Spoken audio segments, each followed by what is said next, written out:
Welcome to study 24 Udaipur. इस video lecture में आज हम एनसीईआरटी व्यष्टि अर्थशास्त्र का अध्याय 2 उपभोक्ता व्यवहार का जो सिद्धांत हम पढ़ रहे थे। पिछली क्लासें हम 4 वीडियो इस लेसन के बना चुके हैं। आज हमारा इस लेसन का 5वां पार्ट है, 5वां वीडियो है। इसमें हम बजट रेखा क्या होती हैं और अनधिमान वक्र और बजट रेखा की सहायता से उपभोक्ता का जो इष्टतम चयन है, एक उपभोक्ता किस प्रकार से अपनी जो संतुष्टि है उसको अधिकतम करता है, उपभोक्ता संतुलन की स्थिति में कब होता है या उपभोक्ता का इष्टतम चयन क्या होता है, इसके बारे में आज की इस क्लास में हम डिस्कस करेंगे। सबसे पहले हम बजट रेखा की बात करें तो बजट रेखा से पहले हमने एक टॉपिक पढ़ा है बजट सेट।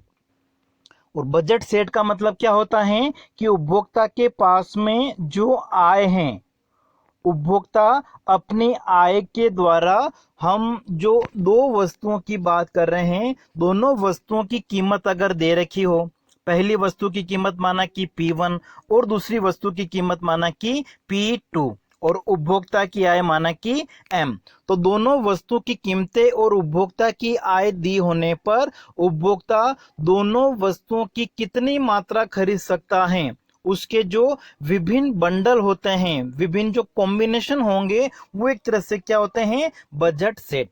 ठीक है, बजट सेट क्या होता है, दो वस्तुओं के ऐसे विभिन्न संयोग या बंडल जिसे उपभोक्ता अपनी आय के द्वारा दोनों वस्तुओं की कीमत दी होने पर खरीद सकता है।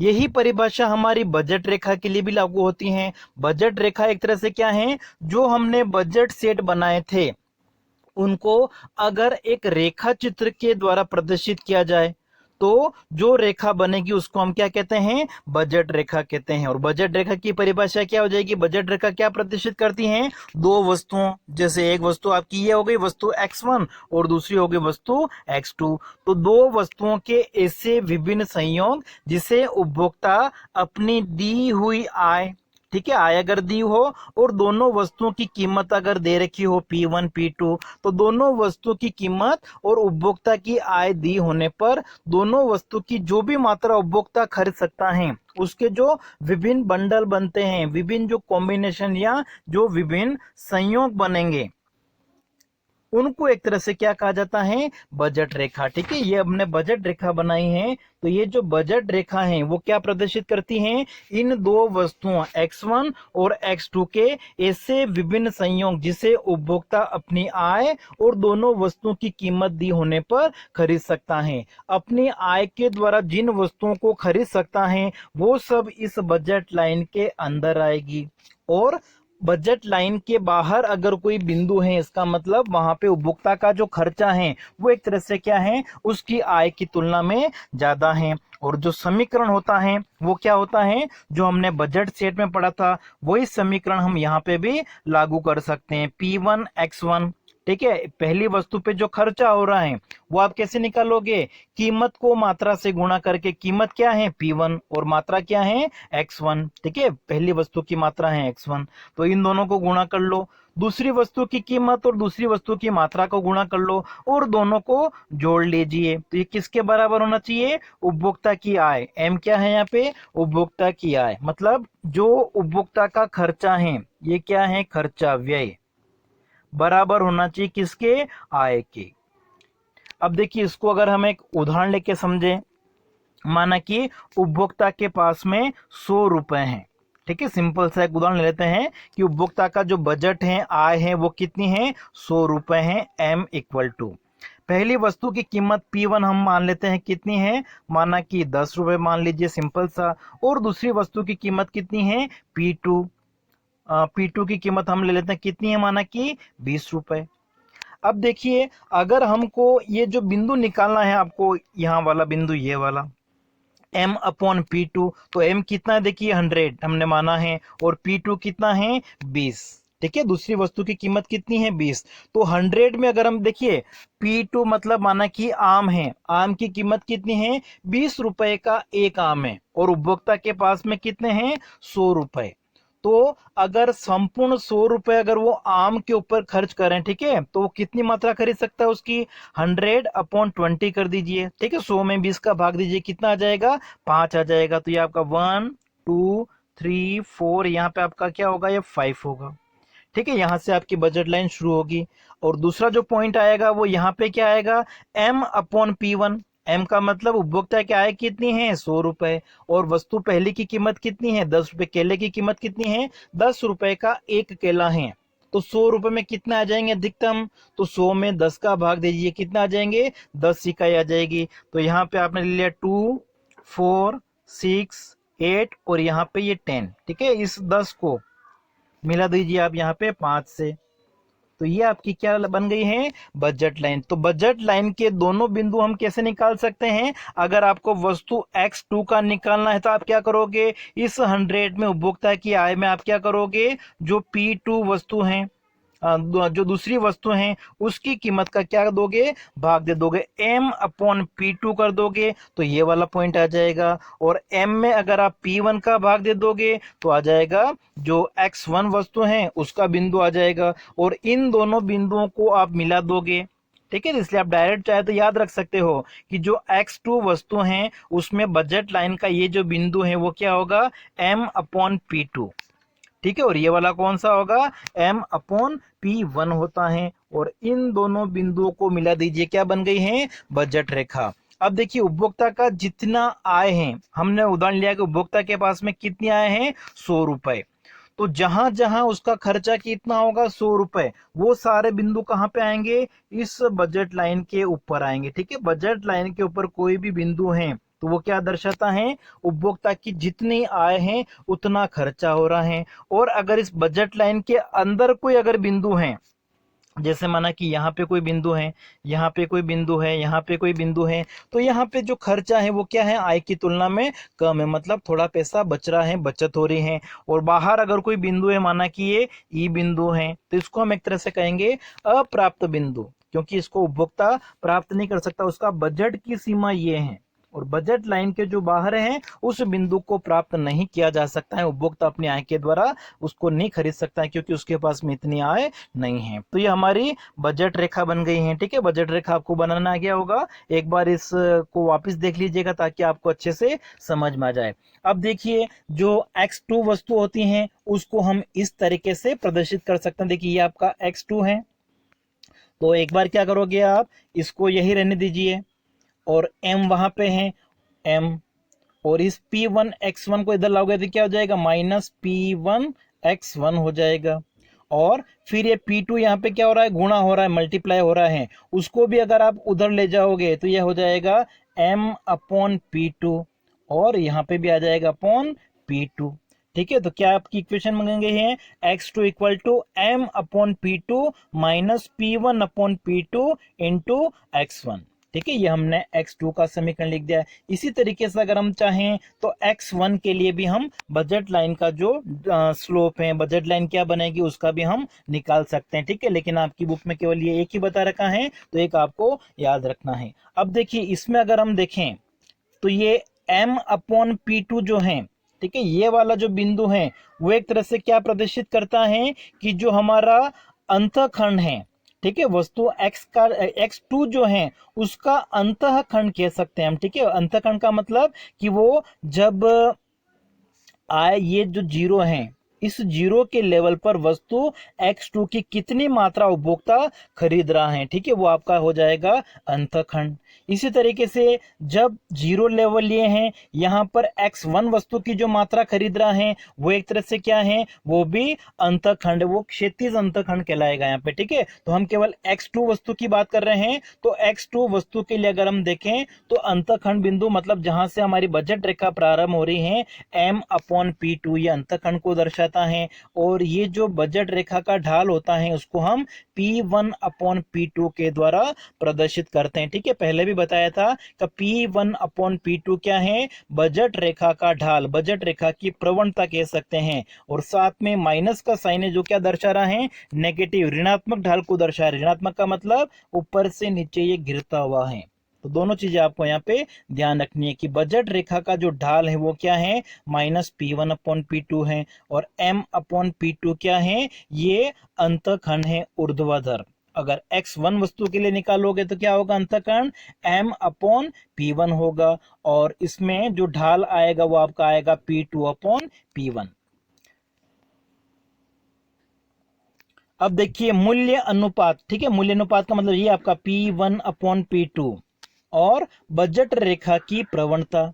तो P1/P2 यहाँ बजट रेखा की जो प्रवणता है, ढाल है, वो क्या दर्शाता है कि जब उपभोक्ता क्या करता है, एक वस्तु के स्थान पर दूसरी वस्तु की मात्रा जो खरीदता है, तो अगर एक वस्तु की मात्रा ज्यादा खरीदेगा तो दूसरी वस्तु की मात्रा उसको क्या करनी पड़ेगी, कम खरीदनी पड़ेगी। ठीक है, अगर उपभोक्ता के पास में 100 रुपए हैं, 100 रुपए को अगर वो X1 वस्तु के ऊपर ज्यादा खर्च करता है तो उसको क्या करना पड़ेगा, X2 वस्तु की मात्रा एक तरह से क्या करनी पड़ेगी, कम करनी पड़ेगी। इसलिए बजट रेखा की जो प्रवणता है, ढाल है, वो क्या होती है, ऋणात्मक। एक वस्तु का ज्यादा मात्रा अगर खरीदनी है तो दूसरी वस्तु की मात्रा कम खरीदनी पड़ेगी, क्योंकि उपभोक्ता का जो बजट है वो एक तरह से क्या है, सीमित है।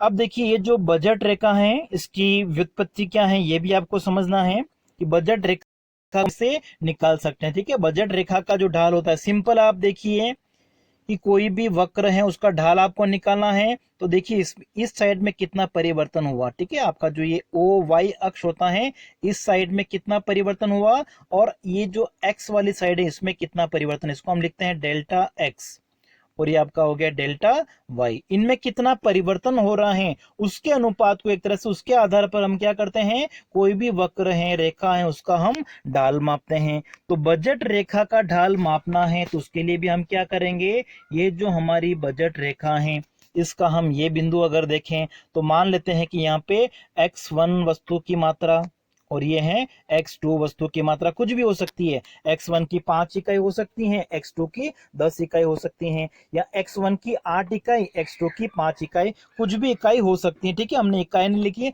हमने इस बिंदु पे क्या लिख दिया कि वस्तु, जो दोनों वस्तुएं, पहली वस्तु आपकी कौन सी है, X1, और दूसरी कौन सी है, X2, उसकी कितनी मात्रा है, X1 X2।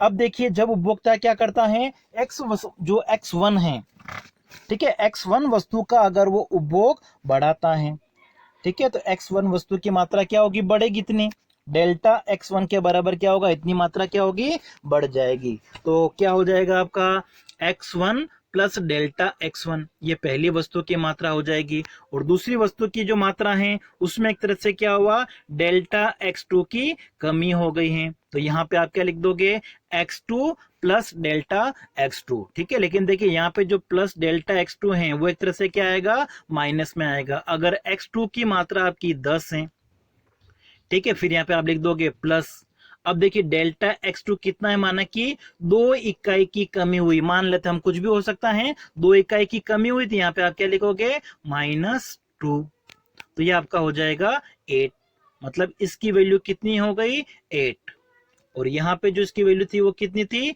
10 थी। ठीक है, 10 से कम होके 8 हो गई है। तो समीकरण के रूप में अगर आपको लिखना है तो इस तरीके से हमको लिखना है। ठीक है, यहाँ पे दोनों वस्तु की मात्रा कितनी है, X1 X2 है, और परिवर्तन होने के बाद में क्या हो जाएगा, X1 प्लस कर दीजिए आपकी X1 में परिवर्तन कितना हुआ, तो परिवर्तन के लिए हम लिखते हैं डेल्टा। ठीक है, त्रिभुज जैसा जो साइन बनाते वो क्या है, डेल्टा X1, मतलब X1 में कितना परिवर्तन हुआ, प्लस पहले वाली X1 की मात्रा कितनी है। इसी तरीके से दूसरी वस्तु के लिए X2 प्लस डेल्टा X2 परिवर्तन कितना हुआ। ठीक है, तो इस तरीके से हमने इस बिंदु पे X1 और X2 की मात्रा को प्रदर्शित कर दिया है। अब देखिए जो हमारी बजट लाइन होती है वो क्या होती है, P1 X1 plus P2 X2 equal to M होती है, क्योंकि बजट जो रेखा है उस पर क्या होगा, जितना व्यय है, ठीक है, व्यय खर्चा क्या है, P1 X1 plus P2 X2, और आय क्या है, M, ये दोनों क्या होंगे, बराबर होंगे। इसी तरीके से जब X1 और X2 की मात्रा में परिवर्तन होता है, जैसा कि अभी हमने ऊपर देखा था, तो परिवर्तन के बाद में अगर हम देखें, ठीक है, ये देखिए परिवर्तन के लिए हमने ये लिखा था X1 प्लस डेल्टा X1, तो ये हमारी X1 की मात्रा हो गई है और ये कीमत हो गई P1। इसी तरीके से P2 कीमत और जो मात्रा है वो क्या है आपकी परिवर्तन होने के बाद में x2 plus delta x2 equal to क्या हो गया m हो गया। अब हमने क्या किया, जो हमारी समीकरण 2 है उसमें से हमने समीकरण 1 को घटा दिया। तो समीकरण 2 में से समीकरण 1 को अगर हम घटाएंगे तो हमारे पास में क्या बचेगा, P1 delta x1 plus P2 delta x2। क्योंकि देखिए यहाँ पे ये क्या हो जाएगा, देखो P1 ब्रैकेट के बाहर ये हो जाएगा P1x1, तो P1x1 हो जाएगा, तो ये P1x1 ऊपर भी है, ये कैंसिल हो जाएगा आपका। अब बचेगा क्या, P1 का जो मल्टीप्लाई किसके साथ करोगे आप, डेल्टा x1 के साथ में, तो P1 डेल्टा x1 आपके पास बचा, ठीक है। प्लस अब देखिए P2 को अगर x2 से गुणा करोगे तो क्या आएगा, P2x2 आएगा, ये ऊपर भी था, ये तो आपने माइनस कर दिया। अब आपके पास में क्या बचेगा, इस P2 का गुणा आपको इस डेल्टा x2 के साथ में भी करना पड़ेगा, तो क्या आ जाएगा P2 delta x2 equal to क्या हो गया, m में से m माइनस कर दिया ये वाला, तो क्या बचेगा, 0 बचेगा, तो ये आपका हो गया 0।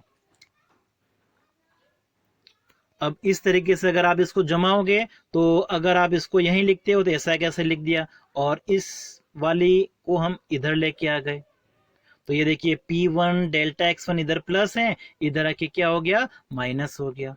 फिर हमने क्या किया, अब यहाँ पे इसको अच्छे से जमा लेते हैं। तो देखो डेल्टा x2 को हमने ये लिखा, जो डेल्टा x1 यहाँ पे मल्टीप्लाई हो रहा है, इधर आके क्या हो जाएगा, डिवाइड हो जाएगा, तो यहाँ पे क्या बन गया, delta x2 upon delta x1। फिर माइनस P1 ऐसा कैसा लिख दिया हमने इस जगह, और ये P2 इधर आके क्या हो जाएगा, डिवाइड हो जाएगा, भाग हो जाएगा, तो माइनस P1 अपॉन P2 हो गया। तो यहाँ पर हमने जो लिखा है, ठीक है, वो क्या लिखा हुआ है, delta x2 upon delta x1, ठीक है। ये एक तरह से हमारा क्या है, जो बजट रेखा का ढाल होता है, बजट रेखा की जो प्रवणता है उसको हमने यहाँ पे दर्शाया है, माइनस P1 अपॉन P2, जो क्या प्रदर्शित कर रहा है, एक वस्तु की मात्रा का जो प्रयोग बढ़ाने के लिए क्या करना पड़ता है, दूसरी वस्तु की मात्रा में कमी करनी पड़ती है। तो परिवर्तन को हम लिखते हैं ऐसे, डेल्टा x2 में कितना परिवर्तन हुआ, डेल्टा x1 में परिवर्तन से।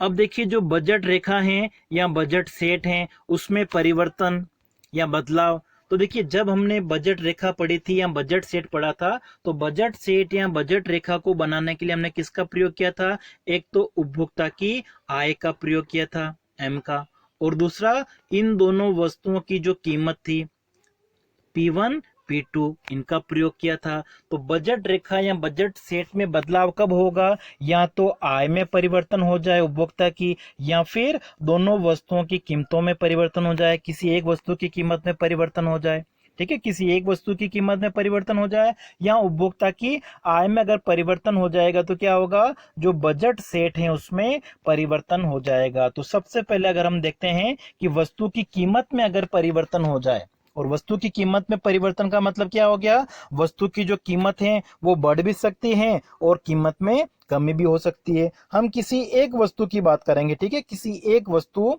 माना कि वस्तु पहली जो है, पहली वस्तु को चाहे तो हमने x1 नाम दे दिया या केला आप कह सकते हो, ठीक है। तो पहली वस्तु एक या x1 की कीमत में परिवर्तन हो रहा है, तो जो दूसरी वस्तु है आपकी वस्तु x2 या दूसरी जो वस्तु है वस्तु 2, उसकी कीमत क्या है, स्थिर, और उपभोक्ता की आय भी क्या है, स्थिर, ठीक है। सबसे पहले जो हम पढ़ रहे हैं वो क्या पढ़ रहे हैं, वस्तु की कीमत में परिवर्तन, किसी एक वस्तु की कीमत में हम परिवर्तन का उदाहरण लेके समझेंगे। तो हम मान लेते हैं कि पहली वस्तु जो x1 है उसकी कीमत में परिवर्तन हो रहा है, जबकि दूसरी वस्तु की कीमत क्या है, स्थिर है, और उपभोक्ता की आय भी क्या है, स्थिर है। और परिवर्तन का मतलब क्या होता है, कीमत बढ़ भी सकती है, कीमत कम भी हो सकती है। तो हम मान लेते हैं x1 वस्तु की कीमत क्या हो गई है, बढ़ गई है, और x1 वस्तु की कीमत बढ़ने का मतलब क्या है, जैसे कि केला माना कि पहले कितने का था, 10 रुपए का एक था, तो अधिकतम मात्रा कितनी आ जाती थी, अगर उपभोक्ता के पास में 100 रुपए हैं तो वो कितनी खरीद सकता था, 100 में हमने 10 का भाग दिया, 10 अधिकतम 10 इकाई खरीद सकता था। लेकिन अब कीमत बढ़ के माना कि कितनी हो जाए, 20 रुपए हो जाए, ठीक है। पहले 10 रुपए का एक केला था, अब महंगा हो गया है, कीमत बढ़ गई है, अब कितना हो गया, 20 रुपए का एक हो गया है। तो अब उपभोक्ता 100 रुपए में अधिकतम कितनी मात्रा खरीद सकता है, 100 में आप 20 का भाग दे दीजिए, कितना, 5, मतलब पहले की तुलना में वो कम खरीद सकता है, ठीक है। तो देखिए A बी, ये हमारी पहले वाली बजट रेखा थी, और अब कीमत बढ़ गई है, इसलिए वो किसकी बढ़ी कीमत, वस्तु X1 की कीमत बढ़ गई है, इसलिए उपभोक्ता वस्तु X1 की जो मात्रा है अब वो कम खरीद पाएगा, इसलिए हमारी जो नई बजट रेखा है वो इधर मूव हो जाएगी। ठीक है, और ए की जो जो वस्तु X2 है उसकी कीमत को हमने क्या माना था, स्थिर माना था, इसलिए हमारा जो ये बिंदु है ऊर्ध्वाधर बिंदु जिसको हम कह सकते हैं वो एक तरह से क्या रहेगा, स्थिर रहेगा। ठीक है, या हम कह सकते हैं जो ऊर्ध्वाधर अंतखंड है वो एक तरह से क्या होगा, स्थिर होगा, जबकि जो बजट रेखा है वो एक तरह से क्या होगी, जो X1 वाली साइड है वहां से जो हमारे लेफ्ट साइड है बाईं ओर है, ठीक है, बाईं ओर एक तरह से क्या हो गई है, खिसक गई है। ये एक तरह से क्या दर्शाता है कि बजट रेखा की जो प्रवणता है वो ज्यादा हो गई है। ठीक है, बजट रेखा का जो ढाल है, स्लोप है, पहले इतना स्लोप था, ठीक है, पहले ऐसा था, मतलब सपाट था थोड़ा, लेकिन पहले की तुलना में अब क्या हो गया है, स्लोप बढ़ गया है, उसका जो ढाल है, उसकी जो प्रवणता है, उसका निरपेक्ष मूल्य क्या हो गया है, बढ़ गया है। तो वस्तु X1 की कीमत अगर बढ़ती है तो कीमत बढ़ने से उपभोक्ता उसकी कम मात्रा खरीद पाएगा, इसलिए क्या होगा, जो बजट रेखा है वो पहले AB थी और अब AB1 बढ़ गई, मतलब बजट रेखा का जो निरपेक्ष मूल्य है वो एक तरह से क्या हो गया है, बढ़ गया है। लेकिन इस स्थिति में क्या होगा, जो ऊर्ध्वाधर अंतखंड है वो स्थिर रहता है। इसी तरीके से दूसरी वस्तु, सॉरी उसी को ले लेते हैं हम, कि कीमत अगर कम हो जाएगी तो क्या होगा, अब उपभोक्ता उसकी ज्यादा मात्रा खरीद सकता है। पहले ए से लेकर बी बजट रेखा थी, अब X1 की कीमत के कम होने से अब उसकी ज्यादा मात्रा खरीद सकता है। इसका मतलब जो बजट रेखा की प्रवणता है उसका निरपेक्ष मूल्य घट गया है। निरपेक्ष मूल्य घटने का मतलब क्या हो गया, बजट रेखा जो है थोड़ी सपाट हो गई है पहले की तुलना में, मतलब इसका जो ढाल है वो क्या हो गया, पहले की तुलना में थोड़ा कम हो गया है, या इसको हम कह सकते हैं अब सपाट बन गई है। ठीक है, इस तो हमने X1 वस्तु की कीमत में परिवर्तन को लेकर समझा है। इसी तरीके से आप चाहो तो वस्तु जो X2 है उसकी कीमत में परिवर्तन को लेकर भी समझ सकता है। अगर X2 की कीमत में परिवर्तन होगा तो जो क्षैतिज अंतखंड है वो क्या होगा, स्थिर रहेगा। जैसे ये अगर बजट रेखा है आपकी ए बी, अब अगर जो X2 वस्तु हैं उसकी कीमत अगर बढ़ जाएगी तो क्या होगा, उपभोक्ता उसकी कम मात्रा खरीद पाएगा, तो हमारा जो बजट रेखा होगी वो अब इस तरीके से बनेगी, कम मात्रा खरीद रहा है। और X2 की अगर कीमत कम हो जाती है तो उपभोक्ता क्या होगा, ज्यादा मात्रा खरीद पाएगा, तो ये ऐसे हो जाएगा। ठीक है, इस तरीके से आप इसका भी बना सकते हो, लेकिन बुक में हमारा केवल एक ही दे रखा था तो हमने केवल एक को ही समझा है। दूसरा, उपभोक्ता की आय में परिवर्तन। ठीक है, अगर उपभोक्ता की आय में परिवर्तन हो जाए लेकिन दोनों वस्तुओं की कीमत अगर स्थिर रहें तो बजट रेखा या बजट सेट पर क्या प्रभाव पड़ेगा, बिल्कुल सिंपल सा है। अगर उपभोक्ता की आय बढ़ जाती है, आय में वृद्धि हो जाती है, तो क्या होगा, उपभोक्ता दोनों वस्तुओं की अब अधिक मात्रा खरीद सकता है। तो यहाँ पे क्या होगा, देखिए बजट रेखा का जो ढाल है, बजट रेखा की जो प्रवणता है वो समान रहेगी, पहले वाली रहेगी, बस अंतर क्या आएगा, जो ऊर्ध्वाधर बिंदु हैं, वर्टिकल पॉइंट ए से क्या हो जाएगा, अब A1 हो जाएगा, और क्षैतिज बिंदु जो है पहले B था अब क्या हो गया, B1, जो क्या प्रदर्शित कर रहा है, अब उपभोक्ता आय में वृद्धि से दोनों वस्तुओं की अधिक मात्रा खरीद सकता है। ठीक है, तो आय में जो परिवर्तन हुआ है वह हो गया आपका M डैश, और पहले वाली आय आपकी M। तो आय अगर बढ़ती है तो क्या होगा, जो बजट रेखा है वो ऊपर की ओर शिफ्ट हो जाएगी, समानांतर जावक शिफ्ट हम कह सकते हैं इसको। इसी तरीके से आय में अगर कमी हो जाएगी तो क्या होगा, उपभोक्ता जो दोनों वस्तुएं हैं उसकी कम मात्रा खरीद पाएगा, पहले वाली बजट रेखा ये है। अब अगर आय में कमी हो जाती है तो दोनों वस्तुओं की क्रय की जाने वाली मात्रा कम हो जाएगी, और बजट रेखा पहले ए बी थी, अब ए बी से बाईं ओर शिफ्ट होकर क्या बन जाएगी, A1B1। ठीक है, लेकिन यहाँ पर भी अगर हम देखें बजट रेखा की जो प्रवणता है, बजट रेखा का जो ढाल है वो पहले वाली बजट रेखा के समानांतर है, मतलब समान है। बस यहाँ पे क्या हो रहा है, वस्तु की जो खरीदी जाने वाली मात्रा है वो एक तरह से क्या हो गई है, कम हो गई है। और इस स्थिति को हम क्या कहते हैं, यहाँ पे देखिए बजट में आय में कमी आई है और पहले वाली आय ज्यादा थी, इसलिए इसको हम कहते हैं समानांतर आवक शिफ्ट। ठीक है, पहले वाली अगर ऊपर की तरफ शिफ्ट होती है उसको हम कहेंगे जावक शिफ्ट, और इस इधर अगर शिफ्ट होती है बाईं ओर तो उसको हम क्या कहते हैं, आवक शिफ्ट। अब देखिए नेक्स्ट जो पॉइंट आ रहा है वो हमारा कौन सा है, उपभोक्ता का इष्टतम चयन या उपभोक्ता का संतुलन भी इसको हम कह सकते हैं। ठीक है, उपभोक्ता का इष्टतम चयन का मतलब क्या हो गया, उपभोक्ता की जो आय दी हुई है, उपभोक्ता के पास में दोनों वस्तुओं के जो विभिन्न बंडल हैं, जो उपभोक्ता के पास में बजट सेट उपलब्ध हैं, उन बजट सेट का अपनी आय का प्रयोग करके किस प्रकार से अपनी संतुष्टि को वो अधिकतम कर सकता है। जहां पे उसकी संतुष्टि अधिकतम हो जाएगी उस स्थिति को हम क्या कहेंगे, उपभोक्ता का इष्टतम चयन कहेंगे, या इसको हम उपभोक्ता का संतुलन भी कह सकते हैं। ठीक है, जैसे अर्थशास्त्र अगर हम पढ़ते हैं तो उसमें क्या मान लिया जाता है उपभोक्ता व्यवहार सिद्धांत में, कि जो उपभोक्ता है वो विवेकशील होता है, या उपभोक्ता क्या होता है, युक्तिशील। ठीक है, युक्तिशील का मतलब क्या हो गया, उपभोक्ता अपनी आय को विभिन्न वस्तुओं पे जो खर्च करता है वो सोच समझ के खर्च करता है। ठीक है, वो विभिन्न वस्तुओं पर अपनी आय को जो खर्च कर रहा है वो सोच समझ के खर्च करेगा। मतलब उसको पता है कि कहाँ पे संतुष्टि ज्यादा मिलेगी, कहाँ पे उसका जो संतुष्टि है वो कम होगा। तो संतुष्टि के स्तर के बारे में उपभोक्ता को जानकारी होती है, इसलिए वो क्या करता है, पूरी कैलकुलेशन करता है और वो सोचता है कि जहाँ पे उसको ज्यादा संतुष्टि मिलेगी, ठीक है, जो उसकी ज्यादा पसंद वाली चीजें, ज्यादा रुचि है, ठीक है, जब वो बंडल का चयन करता है उस समय रुचि और अधिमान का भी ध्यान रखता है। अपनी पसंद क्या है, अपना अधिमान क्या है, अपनी पसंद और अधिमान को ध्यान में रखते हुए विभिन्न वस्तुओं पर इस प्रकार से व्यय करेगा सोच समझ के, जहां उसको ज्यादा संतुष्टि मिल रही है। और ये स्तर ज्ञात करने के लिए हम क्या करते हैं कि जो अधिकतम संतुष्टि का बिंदु है, इष्टतम चयन है, वो कहाँ पे होगा, जहां पे बजट रेखा का जो ढाल है वो अनधिमान वक्र के ढाल के बराबर हो। ठीक है, बजट रेखा का ढाल, या इसको हम कह सकते हैं मूल्य अनुपात रेखा की जो प्रवणता है वो बराबर होनी चाहिए किसके, बजट रेखा की प्रवणता के। बजट रेखा का जो ढाल है ये वाला, ठीक है, वो बराबर होना चाहिए किसके, अनधिमान वक्र के ढाल के। जहां पे ये जो हमारी शर्तें पूरी हो जाएगी वहां पे क्या होगा, उपभोक्ता का इष्टतम चयन होगा। अब देखिए जो बजट रेखा का ढाल होता है, बजट रेखा की जो प्रवणता होती है, या उसको हम ऐसे प्रदर्शित कर सकते हैं P1/P2 करके।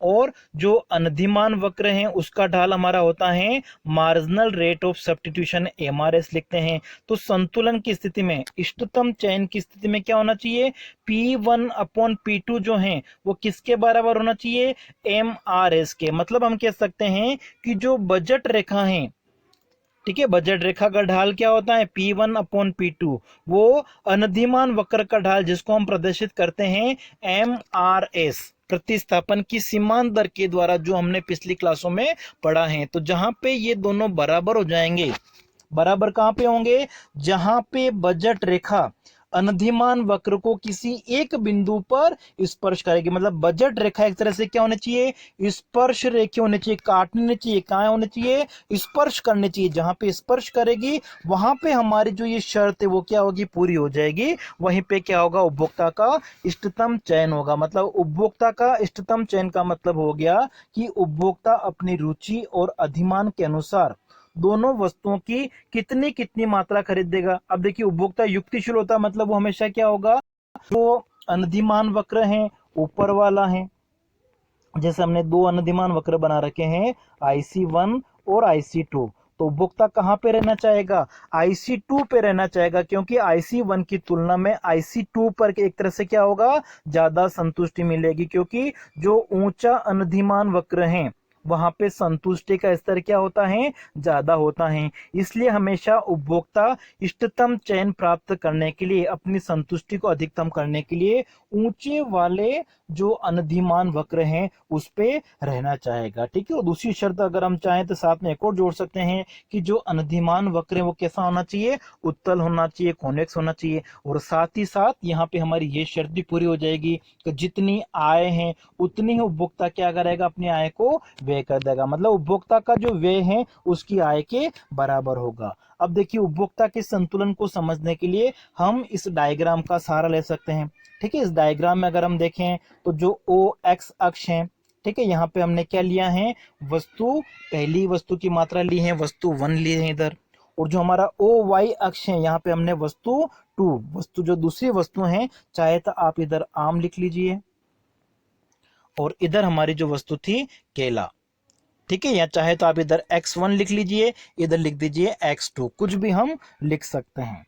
तो यहाँ पर हमने लिख रखा है वस्तु 1, वस्तु 2 और बजट रेखा बना दी हमने एक, ठीक है। डायरेक्ट आप अगर वो कोई नंबर नहीं लेते हो संख्यात्मक उदाहरण, तो डायरेक्ट आप इस तरीके से एक बजट रेखा बना दीजिए, ठीक है। फिर हमने अनधिमान वक्र बनाया है, एक अनधिमान वक्र आपने ये बना दिया, एक किससे ऊपर बना दिया।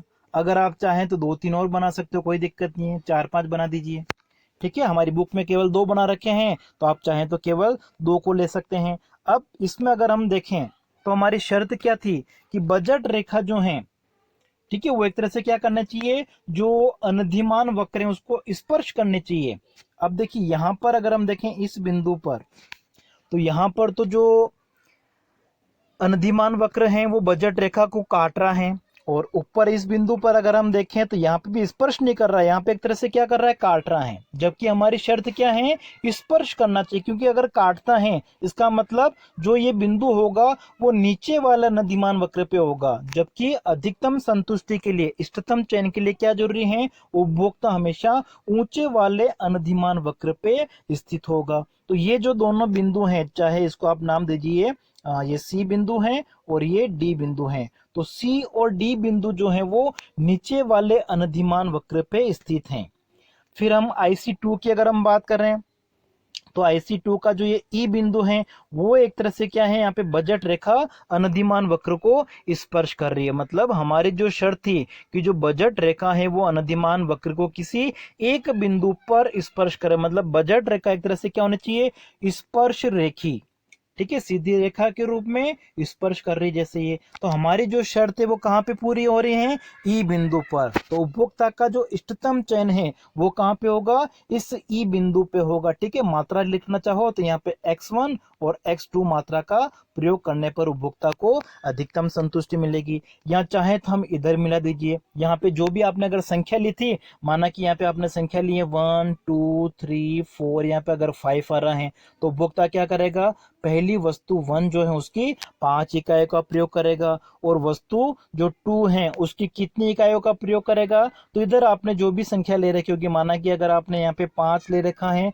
यहाँ पे आपने 10 ले रखा है, कुछ भी ले सकते हैं, ठीक है। मैंने बताया कि माना कि ये अगर संख्या ले रखी है आपने 10 20 30 40 5 10 15, हमने 5 10 ले लिया, तो यहाँ पे वस्तु 2 की जो मात्रा आ रही है वो कितनी आ रही है, 10 इकाई, और वस्तु 1 की मात्रा कितनी आ रही है, 5 इकाई। मतलब उपभोक्ता का जो इष्टतम चयन है वो कब होगा, जब उपभोक्ता वस्तु 1 की 5 इकाई और वस्तु 2 की 10 इकाई का उपभोग करे, ठीक है। हो सकता है कि यहाँ पे आपका 6 आ जाए, यहाँ पे माना कि 12 आ जाए, कुछ भी आ सकता है, ठीक है। अंदाज से आप जो भी हैं वो ले सकते हैं। तो इस तरीके से उपभोक्ता का जो इष्टतम चयन है वो कहाँ पे होगा, ई बिंदु पे होगा, जहां पे कीमत रेखा मतलब P1 अपॉन P2, मूल्य अनुपात रेखा भी कह सकते हैं, ठीक है, वो बराबर है किसके, जो हमारा अनधिमान वक्र है उसके ढाल के। एमआरएस का जो ढाल है वो कहाँ पे, इस ई बिंदु पर, और बजट रेखा का जो ढाल है, प्रवणता है, वो भी ई बिंदु पर, दोनों क्या है,